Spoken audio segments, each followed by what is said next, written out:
Kapil IT drive మన ఇన్స్టిట్యూట్లో జరగడం జరిగింది. దాని వీడియోలు మేము 2 పెట్టాము.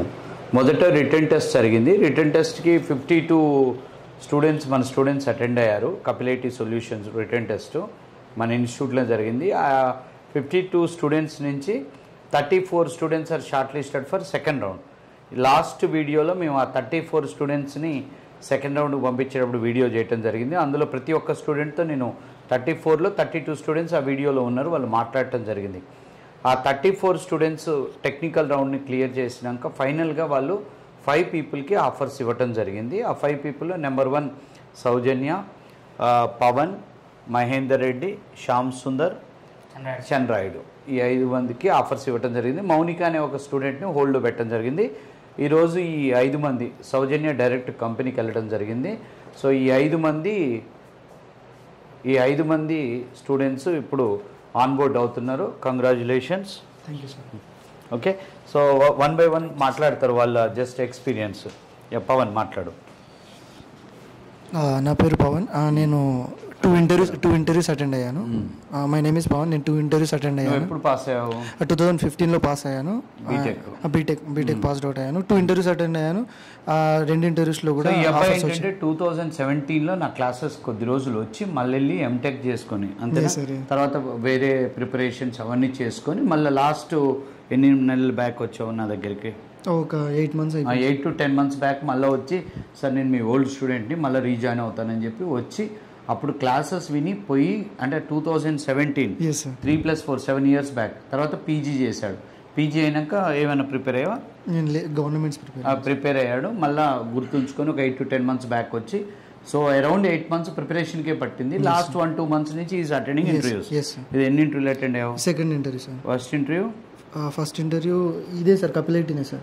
Second interview Ixigo. 2 ఆఫర్స్ వచ్చాయి. ఇది ప్యాకేజ్ బాగుంటాం వల్ల is joining in Kapil IT. Yes sir. Right, next మహేందర్కి ఇచ్చి అక్కడే ఉండి మాట్లాడు. Hi, this is Mahender Reddy. నేను బీటెక్ 2017లో పాస్ అయ్యాను. 2017లో బీటెక్ పాస్ అయ్యాను. యాక్చువల్ తర్వాత R&D సార్ దగ్గరికి వచ్చి .NET ఈ మధ్యలో నువ్వు నీ జర్నీ బ్రీఫ్గా చెప్పు, 2 మాట. యాక్చువల్గా నేను ప్రాక్సీ పెట్టి బయట అది కాదు ఎంఎస్కి వెళ్ళి ఎంఎస్ ట్రై చేసావు. ఫస్ట్ వీసా ఇంటర్వ్యూకి వెళ్ళాను, వీసా రిజెక్ట్ అయింది. యూఎస్ ఎంఎస్కి ట్రై చేశాడు, రిజెక్ట్ అయింది. తర్వాత ఫేక్ ఎక్స్పీరియన్స్ పెట్టి ఒక 9 months చేశాను. ఏ టూల్ మీద? అది వర్క్ డే టూల్. కొంచెం బీజీవీ బ్యాక్గ్రౌండ్ వెరిఫికేషన్లో అది ఫెయిల్ అయ్యి మళ్ళీ వెనక్కి వచ్చాను. తర్వాత R&D సార్ తెలిసిన బాగుంటే ఇక్కడ జాయిన్ చేశారు. తర్వాత ఆల్మోస్ట్ 1 year అయిపోయింది. 1 year క్రాస్ అయింది. అండ్ ఎన్ని ఇంటర్వ్యూస్ అటెండ్ అయ్యావు? Almost multiple 40+ interviews. 40+ ఇంటర్వ్యూలో చాలా ఇంటర్వ్యూస్లో ఫైనల్ వరకు వచ్చి ఆగావు. అప్రాక్సిమేట్ ఎన్ని? ఒక 3-4-5 దాకా వచ్చి ఫైనల్కి వచ్చి ఆగాడు. అట్ లాస్ట్ కపిల్ ఐటీలో సెలెక్ట్ అయ్యాను. మంచి ఆఫర్ వచ్చింది. ఓకే, సో మహేందర్ ఎక్స్పీరియన్స్లో మనం నేర్చుకోవాల్సింది నెంబర్ 1 ఏంటంటే, ఎంఎస్కి వీసా రిజెక్ట్ అయినా మనం అక్కడ డిసప్పాయింట్ అవ్వకుండా మళ్ళీ ఐటీ వైపు ఇండియాలో జాబ్ కోసం ఇమీడియట్గా ట్రై చేసుకోవచ్చు. నెంబర్ 2 ఏంటంటే, ఫేక్ ఎక్స్పీరియన్స్ అనేది ఎప్పుడు సేఫ్టీ కాదని నేను చాలామందికి చెప్తుంటాను చాలా వీడియోలలో. సో అతని విషయంలో కూడా బీజీ చెక్లో దొరకవచ్చు, లేదంటే ఆ వర్క్ చేయలేక మనం బయటికి రావాల్సి వస్తుంది. బట్ ఏదైనా మీకు ఇంకొక విషయం ఏంటంటే, ఇప్పుడు మహేందర్ అయినా పవన్ అయినా 2017-15 అంటే దగ్గర 7-8 years బ్యాక్ పాస్ అయిన వాళ్ళు కూడా ఇప్పుడు మనం ఫ్రెషర్గా పంపిస్తున్నాం. అంటే చాలామందికి ఒక గ్యాప్ ఉంటే ఫ్రెషర్గా తీసుకోరు అని చెప్తారు. అది but we proved it with Mahender and Pavan. Right, very good, congrats. నా పేరు శ్యామ్ సుందర్. నేను డిగ్రీ వచ్చేసి 2013లో పాస్ అవుట్, పీజీ వచ్చేసి 2015లో పాస్ అవుట్. తర్వాత నేను జాబ్ చేశాక మొన్న పోయినసారి లాస్ట్ ఇయర్ రీసెంట్గా జాయిన్ అయ్యాను. ఈ ఇయర్ ఫిబ్రవరిలో నాకు జాబ్ వచ్చింది. యాక్చువల్గా నేను వచ్చేసి 4 ఇంటర్వ్యూస్ అటెండ్ చేశాను. ఫస్ట్ వచ్చేసి విన్-ఐటీ కంపెనీలో, సెకండ్ వచ్చేసి సాఫ్ట్ పాలెంట్ కంపెనీలో ఇంటర్వ్యూ అటెండ్ చేశాను. థర్డ్ ఇంటర్వ్యూలో ఎక్సిగో అనే కంపెనీలో సెలెక్ట్ అయ్యాను. కపిల్ ఐటీ 4th ఇంటర్వ్యూలో కపిల్ ఐటీలో కూడా సెలెక్ట్ అయ్యాను. బట్ కపిల్ ఐటీ బాగుంది కంపెనీ ప్యాకేజ్ అని చెప్పి కపిల్ ఐటీలో చేరుతున్నాను. Thank you. రైట్, అంటే యాక్చువల్ నీ పాస్ట్ ఇయర్ ఎప్పుడు? 2013 degree, PG 15. Yes sir. 15 PG అంటే 13 డిగ్రీ అంటే 10 years బ్యాక్. తర్వాత మధ్యలో ఏదో జాబ్ చేసావు? ఎస్ సార్, నేను ప్రైవేట్ ఆర్గనైజేషన్లో పనిచేశాను. తర్వాత నాకు మా ఫ్రెండ్ అంటే రిఫరెన్స్ ప్రైవేట్ మధ్యలో ప్రైవేట్ ఆర్గనైజేషన్లో ఏదో యూటిలిటీస్ ఏదో అంటే ఏంటది ఆ జాబ్? అదేంటి వచ్చి క్లస్టర్ మేనేజర్గా చేశాను. అంటే 2-3 స్టోర్స్ నా కింద మెయింటైన్ చేస్తుండేవాడిని.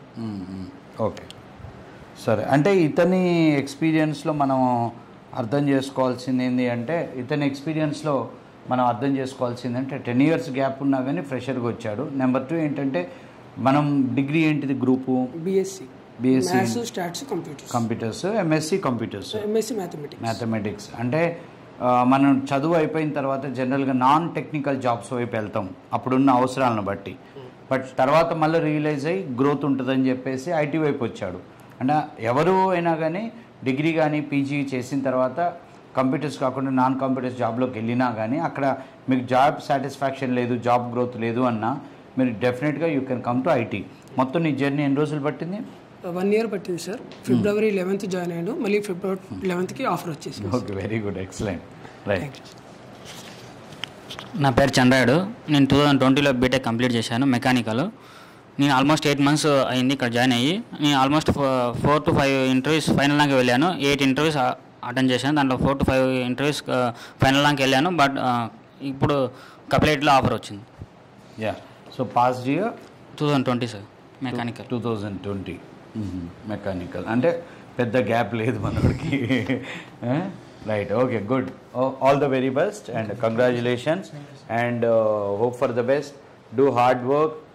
ఏదైనా సబ్జెక్టే, nothing else. Don't try to manage anyone, just learn the subject. వర్క్తోనే వీ హ్యావ్ టు ప్రూవ్.